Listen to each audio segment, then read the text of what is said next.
Shalom, friends. You can tell by the sweatshirt that I'm home, and what you can't tell is that I've been sick. I've got the flu that everybody has. But I decided, rather than just mope at home, let's do some Torah together. Torah is an elixir of healing, so let's hope that it works for us, for those who are struggling this week with whatever they're struggling with, and for the world. So here we go.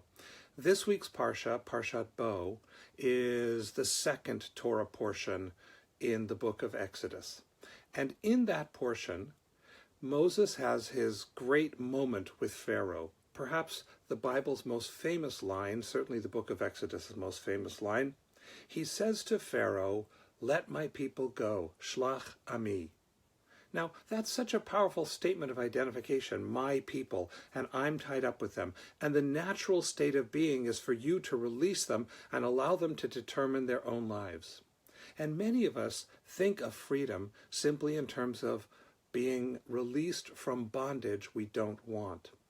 But Moses adds a third word, and that third word comes from God, and it completely reorients what freedom means. It's not just let my people go, shlach ami, but shlach ami vayavdeni, let my people go that they may serve me.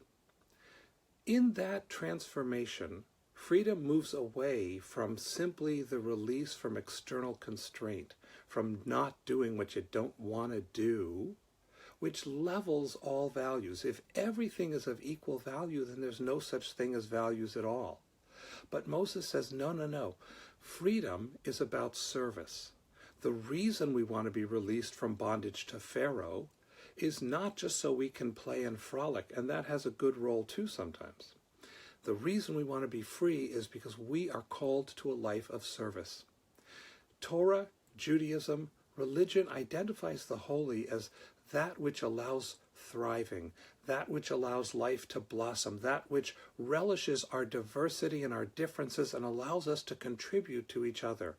Moses is saying, release us from this place where we all have to be the same. We all have to respond to your constraints and allow us to go into a promise of diversity and difference and blossoming spiritually and physically.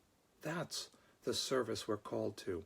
So my friends, this week and every week, let's hope that we also are allowed to release ourselves from the pharaohs of our time and the pharaohs who operate within our own hearts, those voices that tell us we're wrong, we're bad, we're less. And let's instead blossom in the sunlight of Vayavdeni, of serving that which is holy, what allows life to thrive, what allows for compassion and justice and decency and love.